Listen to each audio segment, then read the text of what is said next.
Hasil quick count sudah ditelan. Jangan harap menang kalian Anies Ganjar. Curang hanya jadi tontonan. Halo Le, kau masih nganggur kan? Iya Le, emang kenapa Le? Kau mau nggak kerja di pabrik racun? Lumayan lo gajinya. Serius kau Le? Hei, untuk para pendukung 01 dan 03 yang tidak puas atas kekalahan calonnya, yang sekarang lagi ribut-ribut demo, tak bantu demo, tenang, tak dukung ini. Sudah tak sediakan masa pendemo.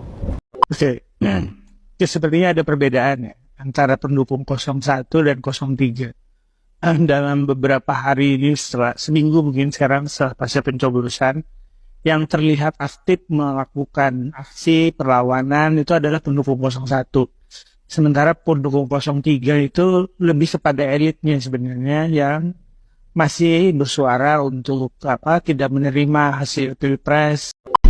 Saya mohon maaf menghibur sedikit kepada yang merasa kalah, karena saya juga pernah kalah dan berkali-kali kalah. Jadi intinya adalah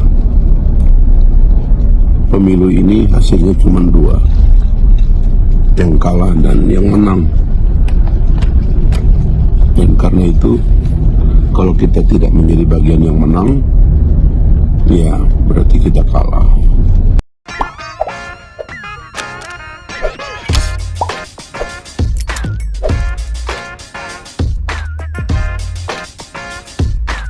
Baik sahabat sekalian, jumpa lagi bersama saya di channel ini, di mana pada kesempatan video kali ini saya akan mereaksi beberapa buah video terkait dengan Capres 01, yakni Anies Rashid Baswedan, dan juga Capres 03, Ganjar Pranowo.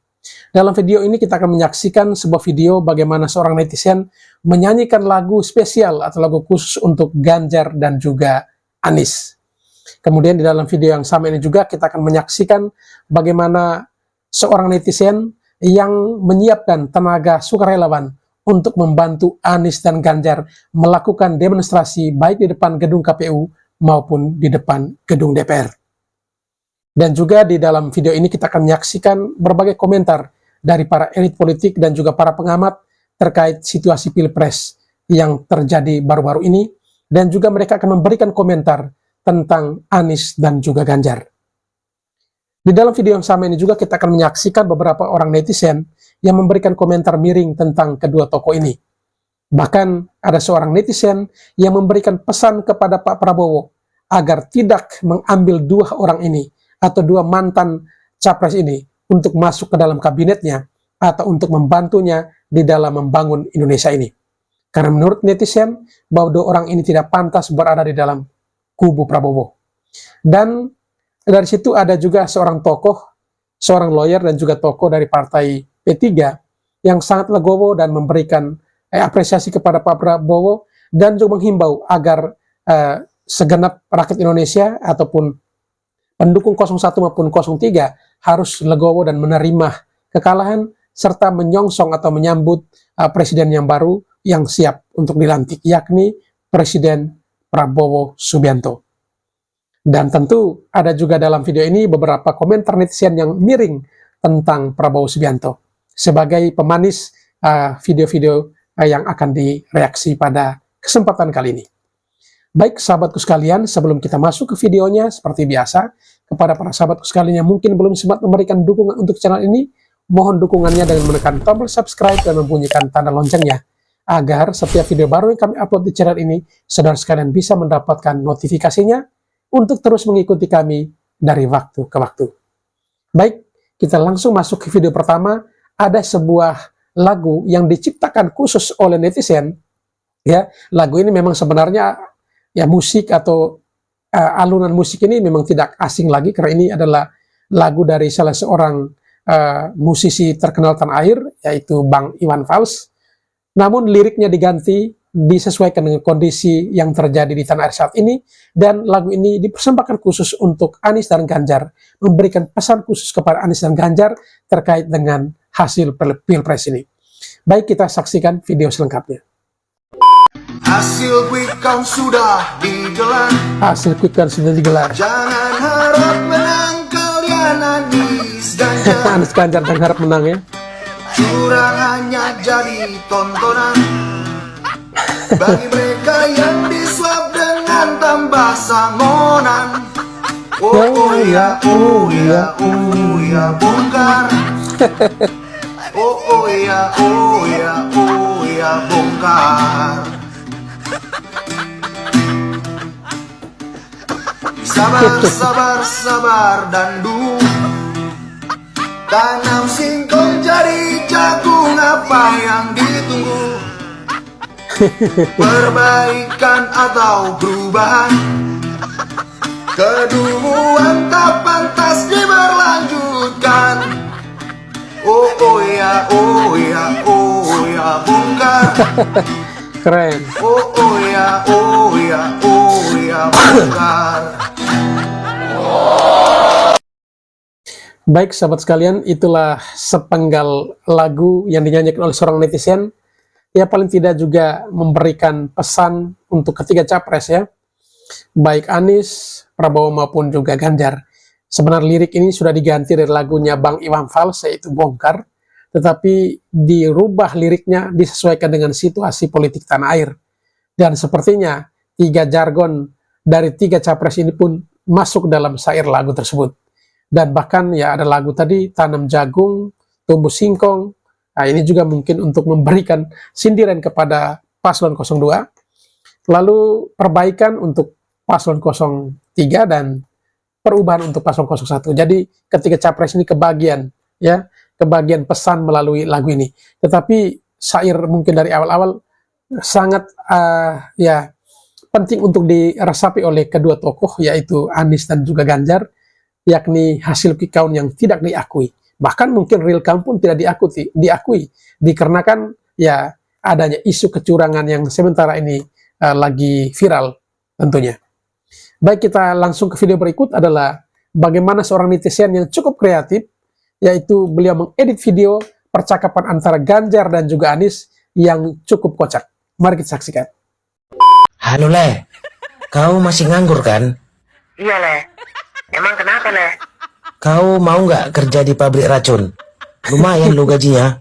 Pabrik racun. Serius kau, Le? Mau kali lah aku. Memang kerjanya di bagian apa, Le? Bagian pencicip. Mau nggak?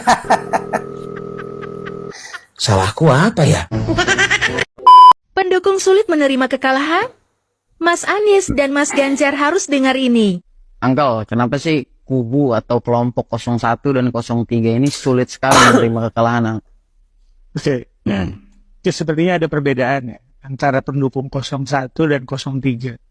Dalam beberapa hari ini, setelah seminggu mungkin sekarang setelah pasca pencoblosan, yang terlihat aktif melakukan aksi perlawanan itu adalah pendukung 01. Iya. Sementara pendukung 03 itu lebih kepada elitnya sebenarnya yang masih bersuara untuk tidak menerima hasil Pilpres, akan melakukan aksi macam-macam lah ya. Tapi kalau kita lihat yang tidak siap menerima kekalahan itu memang adalah pendukung 01 sebenarnya. Kenapa pendukung 01 ini tidak siap menerima kekalahan? Itu pertama karena mereka tadinya sangat yakin, jadi punya keyakinan yang sangat tinggi bahwa Anies ini akan menang. Jadi walaupun tidak ada dasarnya, tapi mereka punya keyakinan yang kuat, gitu. Misalnya hasil survei sebelum pencoblosan itu kan mereka tolak semua karena dari hasil survei itu Anies nggak ada yang menang. Jadi mereka bilang survei bayaran lah, kemudian begitu juga dengan quick count. Mereka bilang quick count-nya nggak bener lah gitu. Jadi mereka punya keyakinan yang kuat sehingga menafikan semua indikasi-indikasi, bukti-bukti yang ada sebelumnya gitu ya. Nah, kemudian yang kedua, mereka tuh sulit menerima itu karena tadi kemudian menuduh pihak yang menang itu menang dengan kecurangan. Jadi tiba-tiba mereka berimajinasi tentang sistem IT KPU yang dimanipulasi dan macam-macam. Padahal tadi di depan mata mereka sendiri mereka bisa buktikan bahwa betapa perolehan suara 01 memang kalah jauh dibanding dengan 02 gitu ya. Bisa diverifikasi dengan cepat di wilayah yang terdekat sebenarnya dari mereka ada sekarang. Jadi yang pertama karena keyakinan yang terbesar, yang kedua karena tuduhan ya. Tuduhan terhadap kecurangan tadi itu, sehingga itu membuat mereka sulit untuk menerima kesalahan. Nah, terus habis itu mereka juga sulit menerima kekalahan itu karena dia meremehkan kekuatan dari 02. Jadi banyak pendukung 02 itu yang pada saat mereka intimidasi, mereka provokasi di lingkungan-lingkungan itu tidak memberikan perlawanan karena malas berdebat sebenarnya, yang disebut dengan silent majority itu. Nah, mereka remehkan orang-orang itu. Padahal jumlahnya jauh lebih besar daripada yang aktif melakukan kampanye. Jadi sebenarnya itu yang membuat mereka sulit menerima kenyataan. Terus yang keempat, mungkin mereka menggambarkan situasinya itu menjadi sangat buruk nantinya, mungkin mendekati kiamat, mungkin mendekati bencana yang sangat bikin menderita gitu ya. Negara hancur lebur dan segala macam gitu, sehingga akhirnya mereka ketakutan sendiri atas fantasi-fantasi mereka terhadap kondisi itu gitu. Nah, ini sebenarnya adalah sebuah gejala yang tidak sehat secara mental. Nah, yang kita sedih, sayangnya pendukung-pendukung yang kecewa, marah dan ngamuk-ngamuk ini tidak diredaskan oleh pemimpinnya, tapi masih malah tetap dikompor-kompori sama mereka. Semestinya pemimpin yang lebih waras harusnya tidak boleh membiarkan mereka berlarut-larut dalam emosi negatif yang mungkin akan nanti ujung-ujungnya akan bisa bikin mereka sakit, baik secara fisik maupun secara mental. Sehingga kita himbau untuk para pemimpin bertanggung jawablah terhadap pendukung Anda. Jangan terus-menerus mereka dieksploitasi demi kepentingan politik Anda. Itu sebuah sikap yang sangat buruk dari orang yang KPU dianggap curang, KPU dianggap berpihak misalkan. Itu semua bisa diklarifikasi, bisa dijelaskan. Misalkan begini, dianggap curang semua. Yang paling ramai itu kan ketika pendaftaran pasangan calon presiden, Pak Prabowo dengan Mas Gibran. Itu KPU belum sudah dianggap memihak dan seterusnya ya. Padahal sebenarnya kami ini kan semata-mata hanya menjalankan putusan Mahkamah Konstitusi ya. Sekarang ini kan komplain-komplain soal perolehan suara yang ditayangkan di dalam Sirekap atau dipublikasikan dalam Sirekap, sistem informasi rekapitulasi hasil penghitungan suara yang disiapkan oleh KPU. Di dalam Sirekap ini tujuan utama kami adalah yang pertama publikasi hasil penghitungan suara di TPS. Yang dipublikasikan itu adalah foto, hasil unggah foto yang dibuat oleh teman-teman KPPS. Dan yang difoto itu adalah formulir C hasil yang ukurannya plano. Dan ini adalah formulir pertama untuk mengadministrasikan hasil pemilu. Kalau boleh dikatakan inilah originalitas suara pemilih diadministrasikan pertama kali. Itu dievokan juga tiba-tiba rekap ini di stop. Betul, rekapitulasi di tingkat kecamatan sementara kita tunda sejenak tanggal 18 dan 19 dan tanggal 20 Februari mulai dilaksanakan lagi. Itu kira-kira begini, karena di rekap di kecamatan itu hasil unggahan itu kan ditayangkan. Sebetulnya yang dihitung bukan yang ini, yang dihitung itu adalah formulir hasil penghitungan suara dari TPS yang ada di dalam kotak suara. Jadi kalau misalkan di sebuah kecamatan itu ada 10 desa dan 10 desa itu ada 10 TPS, berarti kan ada 100 TPS, 10 kali 10 ada 100, maka teman-teman di kecamatan itu akan merekapitulasi 10 TPS, dibuka satu-satu. Misalkan desa A ada 10 TPS, buka kotaknya TPS 1, mulai dari Pilpres, DPR, DPD, DPRD provinsi dan kabupaten kota. Dibuka, kemudian hitungannya ditayangkan dan kemudian dicocokkan apakah yang Sirekap sudah sesuai atau tidak. Bukan sebaliknya ini rujukannya kepada Sirekap, enggak. Ini yang dijadikan dasar utama. Kalau kemudian unggahan Sirekap yang tidak benar, kemudian dikoreksi di proses rekapitulasi. Nah, kalau hitungan atau unggah hasil hitung yang di Sirekap belum tepat, dan kemudian ditayangkan di dalam rekapitulasi tingkat kecamatan kan jadi problem. Jadi Nah, waktu itu dalam 2 hari memang kemudian sasaran kepada KPU itu kan jangan-jangan KPU manipulasi suara dulu nih baru ditayangkan. Dan juga kalau diinapkan 2 hari itu bisa dimanipulasi. Ya itu dimanipulasi. Jadi tuduhan-tuduhan itu saya kira berlebihan dan tidak benar, Bang, karena unggahan foto formulir C hasil itu tayang terus. Dan itu bisa sekali lagi bisa disaksikan siapapun, bisa di-download siapapun, dan kemudian bisa dihitung sendiri. Quick count ya. Pertama begini, pertanyaan Mas Ganjar itu kan Anda percaya suara saya sendiri. Pertama acuannya bisa kepada quick count. Nah, kalau soal quick count, ini kan beliau ini penjelasan metodologi kan. Kalau saya enggak, saya penjelasan lapangan, penjelasan faktual. Mas Ganjar itu ya, kalau ada orang yang harus percaya quick count, salah satu yang paling depan adalah Ganjar. Kenapa? Karena dia pernah 2 kali jadi calon gubernur dan kesimpulan kemenangan ditentukan lewat quick count. Oh, jadi Iya, selain Mas Ganjar juga Mas Anies. Sama. Mas Anies walaupun gubernur baru 1 kali, quick count-nya 2 kali loh. Karena di Jakarta, putaran pertama, putaran kedua. Lah dulu terima hasil quick count. Sekarang tidak terima. Masa sekarang nggak terima dengan hasil quick count kan? Itu namanya aneh bin ajaib. Jadi pesan saya, Anda percaya bahwa Mas Ganjar nggak percaya dengan quick count? Gimana? Jadi Anda percaya Mas Ganjar nggak percaya bahwa Mas Ganjar nggak percaya dengan quick count? Kalau Mas Kodari yang bilang dia kan mengalami di lapangan. Iya, dan saya ada di situ, ada di situ saya. Jadi biasanya quick count. Saya mohon maaf menghibur sedikit kepada yang merasa kalah, karena saya juga pernah kalah dan berkali-kali kalah. Jadi intinya adalah pemilu ini hasilnya cuma 2, yang kalah dan yang menang. Dan karena itu kalau kita tidak menjadi bagian yang menang, ya berarti kita kalah dan harus dianggap biasa saja. Yang kalah biasa saja, yang menang juga biasa saja. Tapi tentu yang kalah lebih sedih. Tapi jangan kesedihan kita ini kita tumpahkan secara negatif.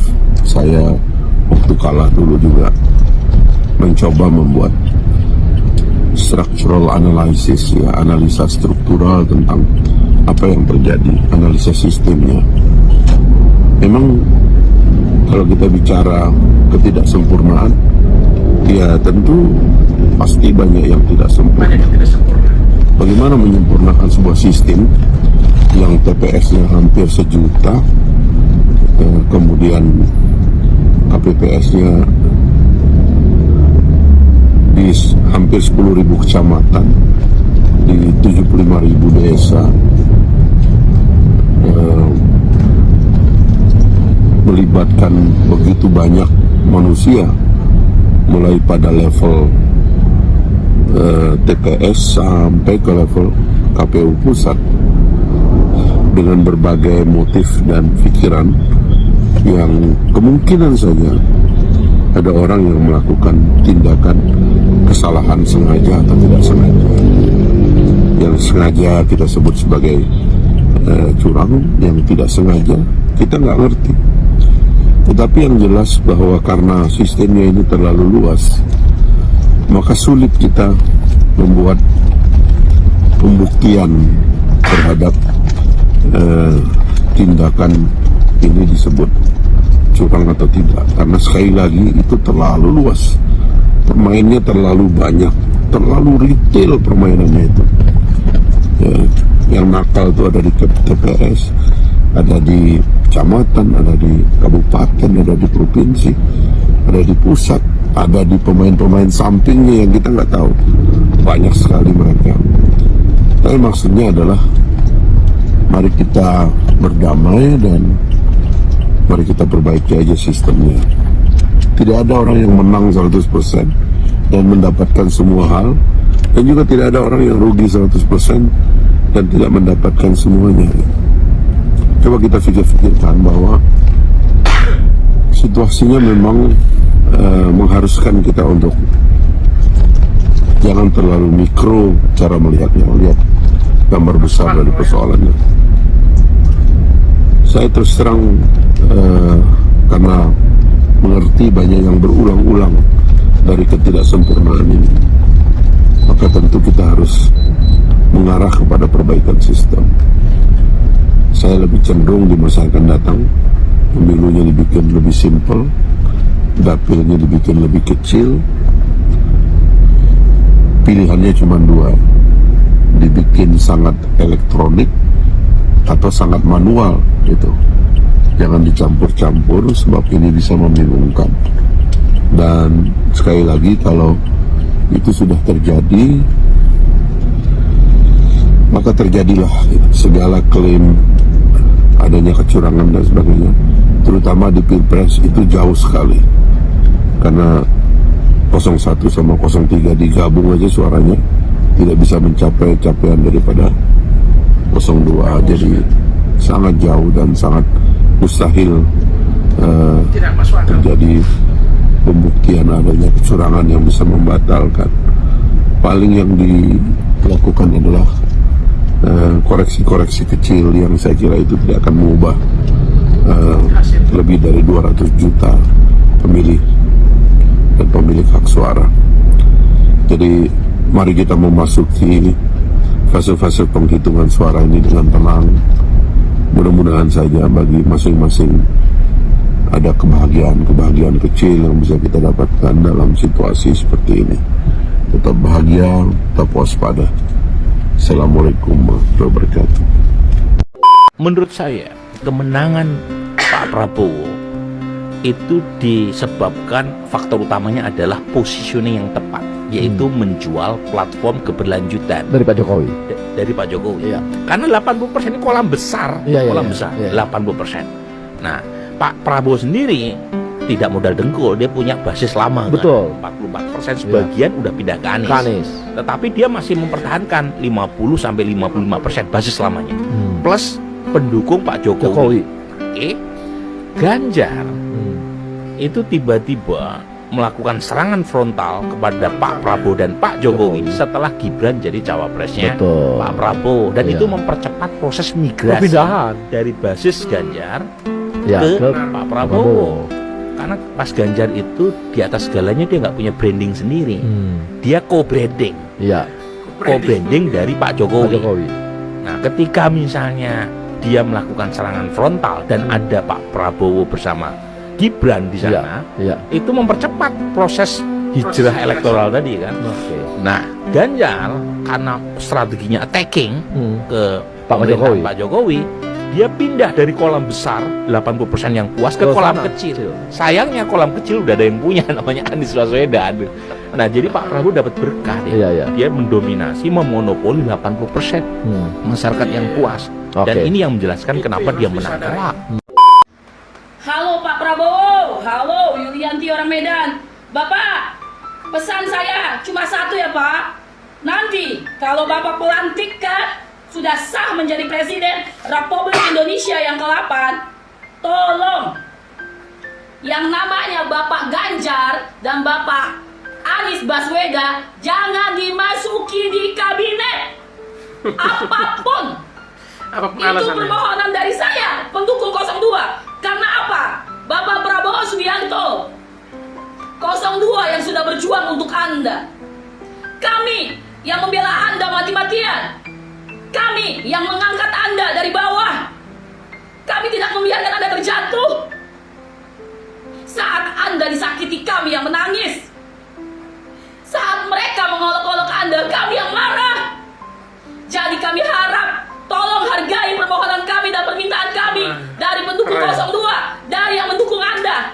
Jangan Anda masuki orang itu karena hanya membuat rusuh.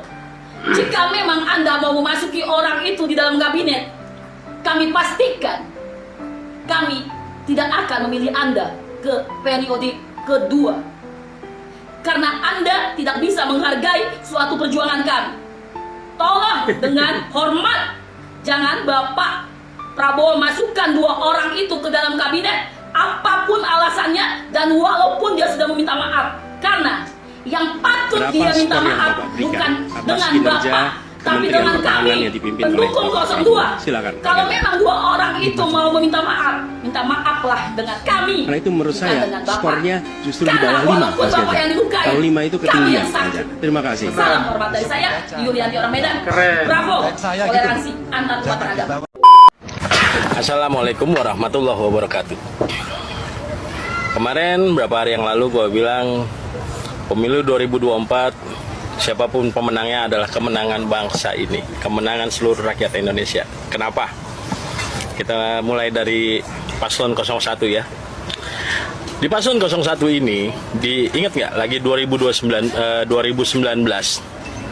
mereka mengadakan demo berjilid-jilid, mereka berdoa bersama istighosah secara kolosal di Monas mendoakan Bapak Prabowo Subianto untuk menjadi seorang presiden dengan tagar yang terkenalnya 2019 ganti presiden. Subhanallah, doa itu nggak langsung diijabah saat itu, tapi Allah ijabahnya di tahun ini. Berarti buat kalian para pendukung 01, kalian harusnya bersyukur doa kalian sudah diijabah oleh Allah di tahun 2024. Dan buat pasangan 02, Prabowo Subianto dan Gibran Rakabuming Raka, kalian pantas untuk mendapatkan kemenangan ini karena kalian telah memberikan warna baru di politik 2024 ini, di pemilu 2024 ini. Kalian ciptakan kampanye gaya baru dengan menghibur, dengan sukacita, dengan riang gembira. Memang kalian pantas untuk mendapatkan juara karena kalian sudah memberikan warna baru. Untuk di pasangan 03, kalian harus bergembira. Kenapa? Karena khususnya buat para pengikut partai terbesar PDI Perjuangan, kalian adalah pemilih cerdas karena pemilihan presiden ini adalah hati nurani, bukan keinginan elit politik, bukan keinginan elit partai, bukan keinginan pimpinan partai. Jadi ketika yang dijadikan pemenang oleh Realcon yang oleh Quickcon yang sebentar lagi akan diabsahkan oleh Quickcon yang dilaksanakan oleh KPU, kalian harus berbahagia karena kalian telah menyalurkan aspirasi kalian, hati nurani kalian, memilih seorang pemimpin dengan hati nurani, bukan karena keinginan elit partai, bukan karena keinginan dari pimpinan partai. Sekali lagi, pemilu 2024 adalah kemenangan bersama. Mudah-mudahan dengan pemilu 2024 ini yang baru saja kemarin terselenggara, kita mendapatkan keadilan sosial bagi seluruh rakyat Indonesia. Terima kasih. Assalamualaikum warahmatullahi wabarakatuh. Kalian harus dengarkan ini, jangan sampai terprovokasi. Prabowo Gibran sudah menang dalam posisi 60% kurang lebih. Ya, artinya mutlak satu putaran dan karena itu saya menghimbau tidak produktif dan kontradiktif dan kontraproduktif ya dan merugikan kalau ada kelompok-kelompok yang masih mau mempermasalahkan itu. Saya yakin tidak akan berhasil, tidak akan menang. Karena sekali lagi sebelum ada pembuktian tentang kecurangan IT, terutama IT-nya KPU, saya kira seluruh statement, seluruh pernyataan dari berbagai kelompok tentang kecurangan-kecurangan itu sudah telat, sudah basi, sudah mubazir. Karena itu sebenarnya kecurangan itu sudah berlangsung jauh sebelumnya. Ya, tetapi nggak ada yang demo di situ, nggak ada yang protes. Nah, kenapa sekarang setelah Anies Imin kalah, Ganjar Mahfud kalah, baru protes-protes? Ingat, kalian nanti akan dibentur-benturkan sendiri. Jangan lupa loh, baru sehari Surya Paloh sudah mau ketemu Jokowi. Untuk apa tentu? Makan malam di istana. Untuk apa? Bagi saya itu pasti untuk koalisi dan kolusi dalam tanda kutip. Ya, itu yang nikmati nanti hanya elit-elit politik. Tapi relawan kalau mau terprovokasi, hancur sendiri. Benjol-benjol sendiri. Kalau nggak ditubrukkan antara relawan, dia ditubrukkan antara relawan dengan polisi dan tentara, dan kalian rugi. Padahal yang di atas itu nanti berangkul-rangkulan. Ya ingat aja dulu kasusnya Pak Prabowo dengan Jokowi. HTI, FPI, ulama semua merasa ditinggalkan. Kenapa? Setelah Pak Prabowo mau dirangkul Jokowi masuk ke kabinet, semua gigit jari, ya kan?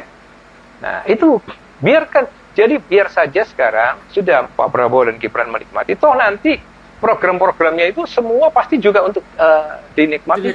Ya, makan gratisnya pasti kan juga mungkin anak-anak kalian juga ikut menikmati. Rumah 3 juta rumah itu juga mungkin sebagian dari kalian juga ikut menikmati. Distribusi pupuk yang langsung bukan sebagian juga kalian ikut menikmati. Jadi pesan saya adalah jangan relawan, jangan mau terprovokasi. Salam Pancasila. Ada perkembangan tentu, silakan. Iya, jadi sekarang ini memang dari Jurdil ya, dari data-data Jurdil yang masuk gitu ya. Jadi Jurdil itu kan data-datanya dari relawan ya yang ada di TPS pada saat itu, dan setelah itu ya bisa terus memasukkan data melalui pengiriman foto C1 gitu ya. Nah, sampai saat ini yang masuk ke Jurdil dan sudah diverifikasi gitu ya, sudah di-approve datanya itu sekitar 12.130 TPS gitu. Memang dari yang lalu tidak terlalu banyak, sudah terlalu banyak lah ya pertambahannya gitu kan. Lebih dari 1.000 TPS ya? 1.000 ya, sekitar 1.000. Betul. Nah, perolehannya untuk paslon 1, 2, 3 ini memang agak kejar-kejaran nih yang paslon 1, 2 ya, yang sekarang ini. Paslon 1 ini 37%, ya. Paslon 2 itu 36,9%, jadi selisih cuma 0,1 ya. Iya. Kemudian paslon 3 26,1%. Nah, total suara 2,9 juta, terbanyak itu dari Jawa Timur, DKI Jakarta, Jawa Barat, Banten, dan ada Sulawesi Selatan juga. Kira-kira itu sih Pak, secara garis besar hasil data dari Jurdil 2020. Satu pertanyaan lagi Pak sebelum ke Bapak Batara.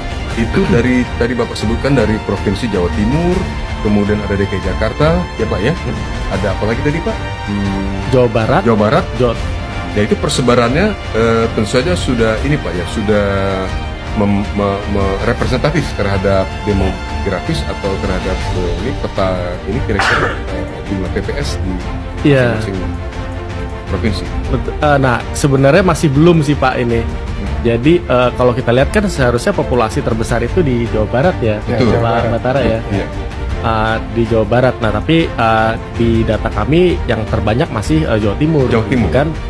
Yang masuk. Betul. Yang kedua DKI, Jawa Barat itu masih nomor 3 nih. Seharusnya kan Jawa Barat nomor 1 gitu ya. Nah, itu memang masih belum proporsional lah gitu ya dari Tetapi itu. Pak, terlepas dari itu, saya ingin dapat tanggapan dari Pak Batara bahwa 12.130 TPS ini kan sudah sangat lumayan Pak ya. Setidaknya Pak ya, dibandingkan Mas Osman, dibandingkan sampling quick count yang ternyata kan hanya sekitar 1.200 sampai maksimal 2.000 TPS. Paling tinggi 2.000 TPS. Kita ini tim Jurdil sudah mencapai 12.130. Apa nih Pak? Bapak membacanya bagaimana? Ya, bukan itu saja, tetapi kalau disampaikan tadi yang menonjol itu adalah Jawa Timur, Jawa DKI, Jawa Tengah, dan yang lain-lain beberapa yang besar-besar. Tetapi secara keseluruhan ini data sudah diperoleh dari 38 provinsi. Betul. Sudah 38 provinsi plus luar negeri ya. Sudah plus luar negeri Pak. Ya, ini penting. Sudah 38 provinsi plus luar negeri. Silakan. Betul. Nah, jadi kalau dikatakan yang signifikan tentu memang yang tertinggi, terbanyak jumlah penduduknya adalah Jawa Barat, kemudian Jawa Timur, Jawa Tengah, DKI, kemudian Banten, dan terakhir Yogyakarta. Ya, betul. Nah, jadi sekarang kita bicara mengenai perbandingan. Jadi kalau lembaga-lembaga survei itu tanggal 14 langsung menyampaikan hasil quick count atau apapun, atau hasil dari penelitian mereka, survei, itu selama ini kita mengetahui bahwa sampling itu dari mulai 1.200 sampai paling tinggi 2.000. Nah, jadi kalau dikatakan itu 1.200 sampai 2.000, itu dari 800.000 sekian TPS. Nah, sedangkan data yang minim paling sedikit yang disampaikan oleh tim Jurdil tanggal 28 Februari yang lalu adalah 10.076 atau kira-kira itu ya, 10.000 TPS. 10.000 TPS. Kemudian tanggal 5 Maret yang lalu dari 11.000 TPS, penambahan sekitar 1.000, dan hari ini ada penambahan lebih kurang 1.000 lagi dan sudah mencapai 12.130. Nah, jadi kalau dibandingkan dengan lembaga survei yang hanya menampilkan melakukan penelitian di 1.200 TPS, berarti ini sudah 10 kali lipat. Ya. Kemudian persebarannya, apakah mereka betul mengirim orang ke 38 provinsi? Itu banyak meragukan, karena mereka itu kan bayaran dan harus dibayar segala macam. Sedangkan dari tim relawan ini betul-betul adalah relawan-relawan yang tinggal di tempat tersebut, kenalan-kenalan dan sebagainya kan. Nah, kemudian kalau dibandingkan yang paling tinggi dari lembaga survei adalah 2.000 dan ini sudah 6 kali lipat. Nah, jadi beberapa minggu yang lalu hadir di sini juga pakar dari survei itu Dr. Syaganda Nainggolan. Ketika beliau itu melihat persebarannya sudah di 38 provinsi, kemudian dari angka-angka yang sudah tampil itu boleh dikatakan sudah cukup merata dan cukup representatif. Nah, ini terbukti dengan ketika ditampilkan angka 10.076 TPS itu mungkin kalau ada yang masih ingat bisa dilihat lagi, dilacak di ini YouTube, bahwa antara pasangan 01, 03, 02 itu di kisaran 30-an persen. Dan paslon 03 20-an sekian persen. Itu di 10.000 TPS. Dan bisa dilacak lagi di YouTube pada 5 Maret. Pada 5 Maret itu juga sekitar antara beda 01 dengan 02 itu hanya beda 1%, sekitar 37-38%, dan paslon 03 masih tetap di posisi ketiga 20 sekian persen. Nah, kalau sekarang ini dari 12.000 TPS berarti dari yang pertama itu sudah penambahan 2.000. Ya, ini kelihatan dari paslon 1 itu 37, berapa persen? Luar biasa. 37%. 37%. 37,0. Ya, 0,0, dan paslon 2 itu 36,9. 36,9. Jadi hanya beda 0,1%. Dan kemudian untuk paslon 2 masih sekitar 20% ya. Paslon 3. 26. Paslon 3. Nah, jadi bisa dilihat penambahannya perbedaan 1.000, tetapi persentase tidak berubah banyak. Ya, tidak berubah banyak. Nah, ini yang disebutkan bahwa ini sudah mengarah ke stabilitas dari walaupun berapapun jumlah pemilihnya atau TPS-nya ditambah, tetapi persentasenya ini sudah mewakili. Dan diperkirakan kalau misalnya lembaga-lembaga survei itu menyatakan margin error, ya, kemungkinan kesalahannya rata-rata 2,5%.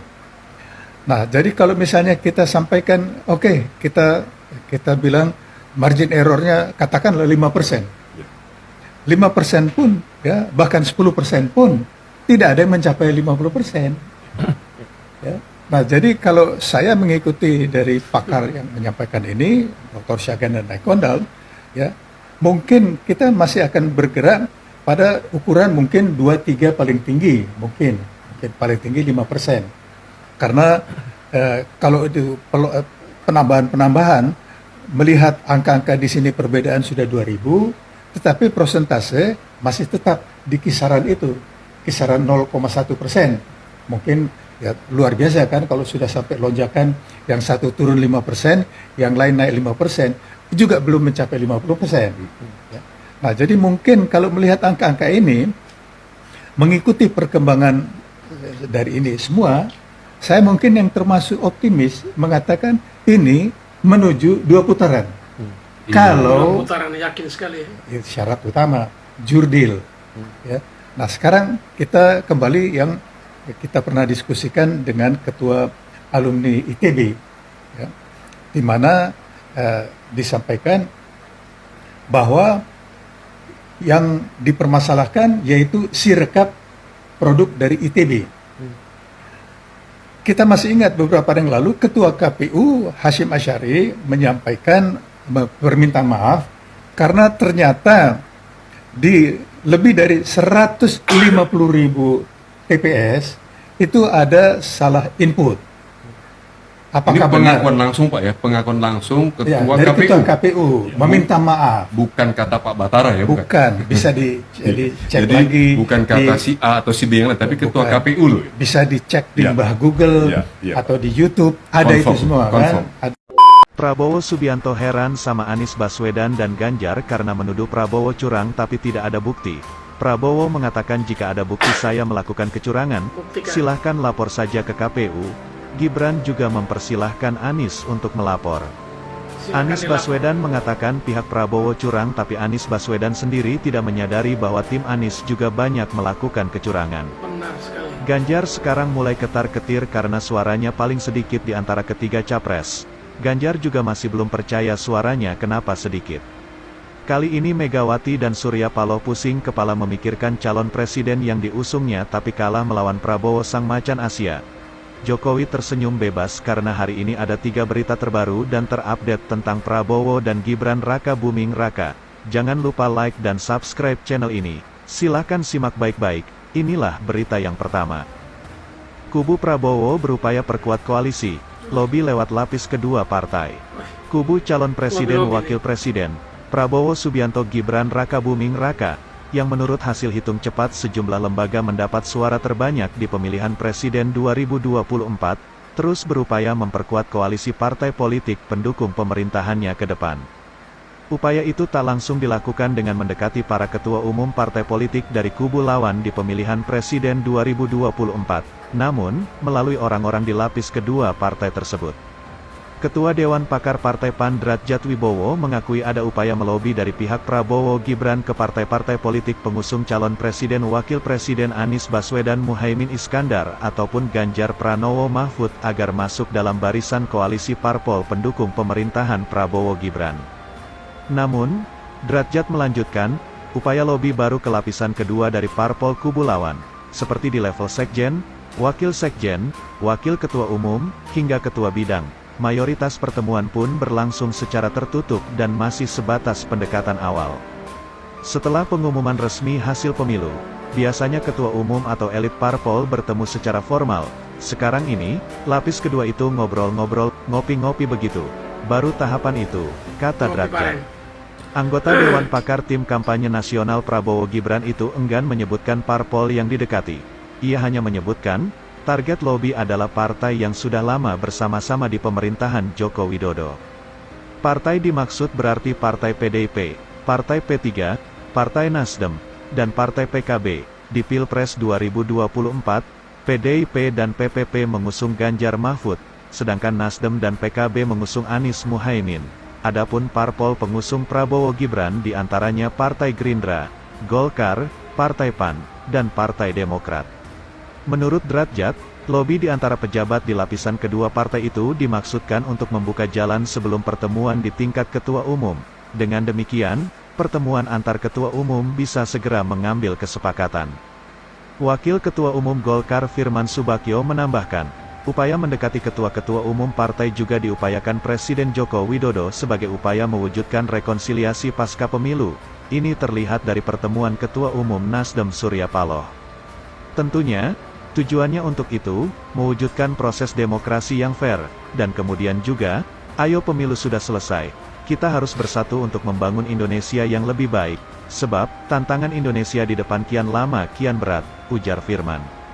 Menurut Firman, jiwa besar Jokowi, yang kemudian diharapkan nanti juga ada di Prabowo, harus direspons positif oleh para lawan Prabowo Gibran di Pilpres 2024. Tidak ada salahnya jika belajar dari pengalaman setelah Pilpres 2019 saat Prabowo dan Gerindra bergabung dalam periode kedua pemerintahan Jokowi. Namun, Firman menyadari, tidak mudah untuk meyakinkan parpol di kubu lawan. Kalau memang tidak mau, jangan dipaksakan. Ya, biarlah mereka pada posisinya, karena, masing-masing memiliki kebijakan internal partai, tambahnya. Sejauh ini, baru PDIP yang secara tegas menyatakan siap menjadi oposisi dalam pemerintahan tahun 2024 sampai tahun 2029. Hal itu seperti disampaikan Sekjen PDIP Hasto Kristianto. tanggal 15 Februari lalu. Bahkan, Ganjar mewacanakan partai pengusungnya di parlemen menggulirkan hak angket untuk mengusut dugaan kecurangan di Pilpres 2024. Wacana ini kemudian disambut oleh pasangan Anies Muhaimin. Sementara itu, Ketua Dewan Pimpinan Pusat PKS Mardani Alisera tidak menjawab secara tegas saat ditanya apakah partainya sedang dilobi untuk bergabung ke pemerintahan. PKS Istiqamah, katanya singkat.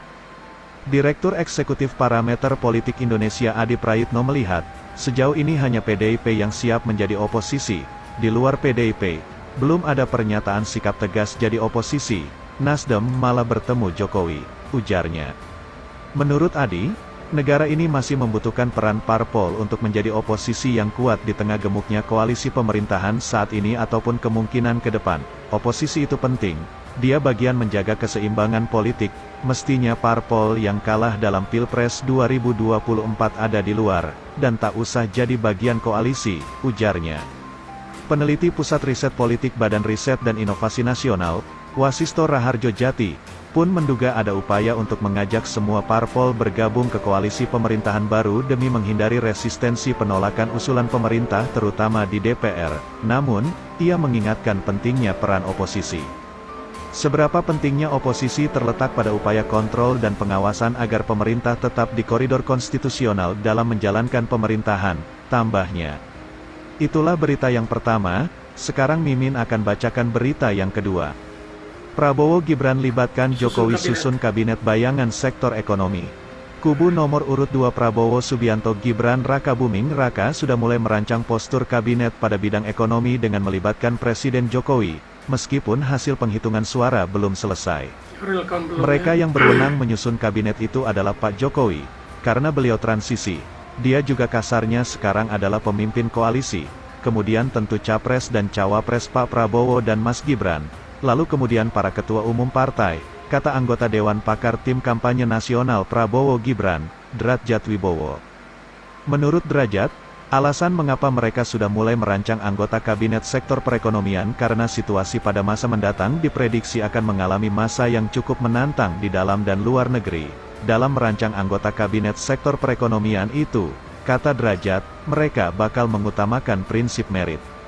Drajat menyampaikan, pelibatan Presiden Jokowi dalam merancang anggota kabinet di bidang ekonomi lantaran pemerintahan mendatang dianggap memerlukan sosok dengan kompetensi dan kemampuan berpikir strategis dalam merumuskan kebijakan ekonomi.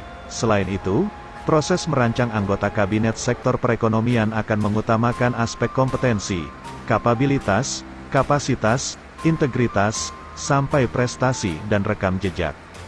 Dalam proses penyusunan kabinet pasti akan berlandaskan sistem merit, tetapi, memang pasti akan ada perhitungan berapa dari partai politik, berapa non-parpol, itu pasti ada, ujar Drajat. Itulah berita yang kedua, sekarang Mimin akan bacakan berita yang ketiga. Milenial jadi penentu kemenangan, Kabinet Prabowo diprediksi diisi banyak anak muda. Generasi Z dan milenial memiliki peran krusial dalam Pilpres 2024, sebab 50% lebih pemilih merupakan golongan tersebut. Gen Z dan milenial juga menjadi kunci utama kemenangan pasangan Prabowo Subianto dan Gibran Raka Buming Raka. Pengamat politik sekaligus Direktur Eksekutif Indobarometer Muhammad Kodari sepakat kalangan milenial dan Gen Z sangat berpengaruh besar mengantarkan Prabowo Gibran unggul dari hasil sejumlah quick count dan data Sirekap KPU. Kelihatan banget dari survei maupun dari exit poll, betapa dukungan dari Gen Z dan milenial itu sangat besar, proporsinya lebih tinggi dibandingkan dengan generasi yang lebih tua. Jadi, boleh dibilang yang mengantarkan kemenangan yang telak ini ya, dominan variabel anak-anak muda, kata Kodari dalam diskusi politik di kawasan Rawamangun, Jakarta Timur, Selasa, 20/2. Selain itu, sosok Gibran juga menjadi daya tarik bagi anak muda memilih paslon 02. Bahkan Kodari menyebut, sosok Gibran menjadi aset, bukan liability bagi Prabowo. Aset ya. Belak-belakan. Angket Pilpres teriak, giliran angket Pileg gak mau. Sudahlah, ini kalau dibongkar, nggak mau mereka. Makanya nggak akan mau ada angket. Coba kalau mau ada angket, bilang aja, kita angket Pileg lu, pasti nggak mau. Nggak mau gitu lah. Kenapa tidak mau? Aku ini udah jadi anggota DPR di Panja. Aku tahu kalau orang-orang ini. Aku ini nggak mau ngomong di tempat lain. Kemana-mana aku diam aja. Aku tahu kalau orang ini udahlah. Iya. Karena pada prakteknya ya itu juga menarik ya, kenyataannya kan pemilu ini diadakan secara serentak dan itu satu produk pemilu. Bos, yang namanya penggunaan APBD, APBN untuk incumbent. Tapi abang udah nyinggung soal bansos tadi bang. Ada anggapan juga ini kalau memang bansos itu memang praktek politiknya memang disalurkan dekat-dekat pemilu. Bansos itu tahu nggak? Dianggarkannya di Badan Anggaran DPR. Iya. Panggil menteri, anggarkan sekian, anggarkan sekian. Anda tahu nggak yang menikmati bansos nih, Pak? Yang paling banyak siapa? Incumbent anggota dewan. Lebih banyak. Jadi bansos ini kalau diinvestigasi bukan presiden yang salah. Presiden itu cuma satu lembaga, ngasih barang cuma simbolik. Yang paling banyak itu adalah yang nitip-nitip. Soal anggarannya bang, anggarannya yang eskalasi secara fantastis itu bang. Sama, dianggarkan di Badan Anggaran Dewan. Bukan keputusan sendiri presiden. Dan momentum pembagiannya. Sama, diputuskan juga di Badan Anggaran. Jadi ini semua sekarang komentar lah terjadi gitu loh. Ini ada dosa. Abang menilai bahwa ada dosa berjamaah kalaupun memang itu diinvestigasi secara bersama-sama. Makanya nggak akan kejadian. Nggak akan kejadian. Udah percaya saya. Nggak akan kejadiannya dari mana? Karena koalisi perubahan udah mendorong bang. Ada Nasdem, ada PKB, ada PKS disebutnya. Udahlah percaya saya ini nggak kejadian. Udahlah. Nggak mungkin. Jadi yang sekarang teriak-teriak di jalan misalnya bang, yang di depan KPU mereka menuntut angket, bahkan di depan kan DPR mereka menuntut angket. Tapi pemain dalam ini kan, anggota-anggota partai ini kan nggak bakalan mau. Sudahlah percaya saya. Pilpres memang sudah selesai, tapi ada sikap kenegarawan yang saya kangenin di Pilpres sebelumnya dan itu tidak terlihat di Pilpres di 2024 ini. Dua paslon yang lain sampai detik ini tidak atau belum ya memberikan ucapan apapun dan masih bersih kukuh untuk bertahan di real count padahal jarak suaranya sangat jauh. Bilangnya ada kecurangan nih, tapi sebagai negarawan saya yakin beliau-beliau ini kan pinter ya dan pasti tahu kalau selisih suara yang begitu besar jelas nggak bisa ngejar ketertinggalan mereka. Kalau tidak percaya dengan sampel, jangan periksa darah lagi di lab.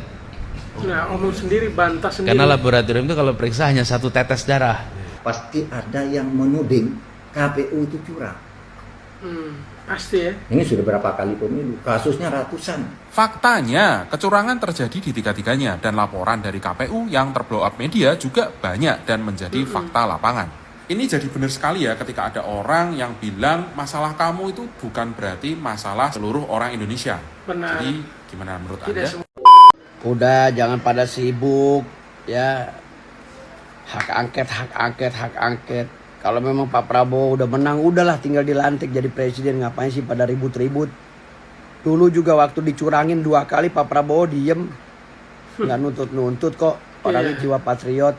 Sekarang baru isu dicurangin aja udah pada ribut. Udahlah, kita terima aja Prabowo jadi presiden, Gibran jadi wakilnya. Ya enggak? Apain sih ribut-ribut, buang-buang duit negara aja. Toh yang ganti presiden yang lain juga belum tentu bener. Kalau Pak Prabowo udah jelas. Pak Prabowo orangnya jujur, kaya raya, nggak mungkin korupsi, ya. Yang masih nuduh curang, penting sekali simak ini. Pemilu ini udah disusun, udah dirancang, diskedariokan oleh penguasa. Setuju atau enggak, Bang? Enggak. Kenapa, Bang? Kalau kayaknya semua orang bilang gitu. Begini, saya ini kan ketua tim kampanye daerah ya. Ya. Dan diprediksi dari awal sejak Pak Prabowo memilih Mas Gibran, itu kan suara Pak Prabowo turun di Sumatera Barat. Oke. Di akhir Oktober. Skornya 60-30. Oke. Mas Anies 60, Pak Prabowo 30. Kalau diskenariokan oleh Pak Jokowi, saya dibantu dong. Harusnya. Harusnya dong. Karena sudah tahu 60-30. Ya. Tapi saya, Andre Rosiade dan teman-teman di Sumatera Barat dibiarkan bertarung melawan tanda kutip politisasi agama. Nah, nggak ada tuh isu yang kita baca di berbagai berita politisasi bansos, nggak ada tuh gelontoran bansos yang kita pergunakan di situ. Nggak ada kok aparat TNI Polri yang bermain di sana, nggak ada. Coba ada nggak isu itu di Sumatera Barat? Nggak ada. Nggak ada. Kami bertarung sendirian, ya lumayan naik suaranya 10% dibandingkan angka awal, melawan politisasi agama. Jadi kalau ada diskenariokan sudah tahu Pak Prabowo dan Mas Gibran bakal kalah di Sumatera Barat, seharusnya kami dibantu dengan kekuatan-kekuatan yang seperti yang dituduhkan oleh orang-orang yang kalah. Jadi seluruh data itu sekarang ada. Insya Allah bisa mungkin lebih lengkap dari Sirekap. Hati-hati para pembuat kecurangan. Tapi juga ada yang menarik sebenarnya waktu diskusi sama kamu tuh. Ternyata kalau direkap itu total suara sah calon itu berbeda dengan kolom suara sah ya. Iya, kolom jadi suara sah. Di dalam C1 itu kan ada suara paslon 1, 2, 3. Kemudian ada total suara sah. Total suara Dengan sah. harus diinput semua. Kalau saya jumlah dari hasil saya ngambil data di KPU, robot kita jalan gitu ya. Itu ada selisih berapa ya? Kurang lebih 24 juta. 24 juta. Iya. Jadi di total suara paslonnya itu ada 100 berapa? 128 juta. 128 juta. Sementara Tapi di kolom suara saya itu hanya 104 juta. Jadi harus ini udah diperiksa belum? Apakah ini kecurangan yang lain? Ya ini dugaannya bisa karena mungkin tidak diisi, atau sebaliknya mungkin suara paslon ada yang digelembungkan, entah yang mana kan. Kalau tidak diisi maladministrasi, kalau Ya. digelembungkan oleh orang yang gelembung dan gemblung, itu artinya ada kejahatannya di situ. Ya itu bahasa hukum, monggo. Saya hanya membantu dari sisi IT untuk proses hukumnya. Supaya Kalau itu nggak pakai robot kan yang tadi itu? Pakai ya robot itu hasil robot saya ngambil, baru saya perintahkan robot untuk menghitung. Gitu. Ya jadi saya mungkin mohon izin nih para paslon ya. Saya mau diwawancara ini demi jurdilnya KPU. Jadi memang tujuannya itu tidak ada, maksudnya paslon yang manapun harus menang secara bersih. Jangan sampai mungkin sudah menang, tapi dikotori di KPU kan jadi dicap curang. Gitu. Dia Makanya tidak punya legitimasinya. Dan kita lagi ngomong KPU, nggak ngomong paslon. Tapi ada paslon yang dirugikan, ada yang diuntungkan. Tapi kita tidak ngomong paslonnya. Ini kan KPU mengatakan ini. KPU telah koreksi data anomali Sirekap. Dia ngomongnya anomali, 1.541 TPS. Tapi temuannya Mas Anas justru ada di 253.530 TPS. Iya, kira-kira Iya kan? asumsi ya, karena ada perubahan berarti karena ada anomali kan. Yes. Kalau aslinya benar kemudian diubah kan masuk juga sebenarnya. Mungkin bisa berpikir terbalik ya. Kalau anomali itu mungkin dianggap salah kemudian dibenerin. Kalau ini bisa jadi kenapa jadi banyak, bisa jadi yang benar jadi salah lagi. Makanya saya bilang frasa kata anomali itu untuk penghalusan. Gitu ya. Kita ini sekarang melihat dalam kondisi progres TPS di 78%. Jadi kalau saya masih punya asumsi baik, masih ada sisa nih sekitar 22% lagi. Kalau itu masuk, baru kita bisa komentar yang sebenarnya nanti. Kita dinyatakan selesai gitu. 100% selesai. Nah, baru kita keluarkan, oh ini curang, ini dimanipulasi dan sebagainya. Kalau sekarang kan KPU masih boleh memperbaiki. Tapi ada isu yang nggak masuk akal juga, Mas Anas. Kalau orang memasukkan ke Sirekap, itu kan artinya Sirekap itu sudah selesai sejak 1 hari. Betul, itu yang saya sampaikan. Nah sampai sekarang kan Sirekap tuh logikanya sebenarnya yang kan real ya, yang real count-nya. Dibandingkan 2019, ini sangat hebat sebenarnya terobosan tahun sekarang ini. Hebat? Kenapa? Karena C1 langsung diupload dari TPS. Kan idenya bagus supaya tidak ada manipulasi kan. Dan kenyataannya memang semua TPS besoknya sudah tutup, berarti sudah terupload dong semua. Logikanya begitu, berarti data sudah masuk ke KPU pusat. Kok tapi keluarnya diincrit-incrit. Nah, kenapa keluarnya satu-satu gitu? Apakah proses digital ini ternyata manual juga? Satu. Atau digitalnya mungkin ditimbang-timbang dulu nih mau tayang apa enggak, kan bisa juga. Dipilih yang mana yang harus ditayangkan. Ya, orang jadi berpikir begitu. Karena kalau memang real time dari TPS masuk ya udah masuk aja. Baru kita koreksi sama-sama kalau ada yang salah. Baik sahabat sekalian, demikianlah beberapa buah video yang coba saya reaksi pada kesempatan kali ini yang bercerita atau berkisah tentang Anies Baswedan dan juga Ganjar Pranowo. dan juga Prabowo Subianto. Mereka tiga adalah capres kita dan sudah kita tentukan pilihan kita pada tanggal 14 Februari kemarin. Tinggal menunggu perhitungan atau real count dari KPU dan diputuskan pada tanggal 20 Maret nanti. Dan siapapun dia yang terpilih dengan suara terbanyak, ya hendaknya kita menerima dengan hati lapang, karena siapapun dia yang terpilih itu adalah pemimpin kita untuk 5 tahun ke depan. Dan kepada para sahabat sekalian, setelah menyaksikan video-video tadi, barangkali ada yang mau berkomentar, silakan tulis komentar sebanyak-banyaknya. Dan kepada para sahabat yang mungkin belum sempat memberikan dukungan, mohon dukungannya dengan menekan tombol subscribe dan membunyikan tanda loncengnya. Akhirnya saya mohon undur diri dari hadapan sekalian. Sampai berjumpa kembali pada video berikutnya. Sekian dan terima kasih.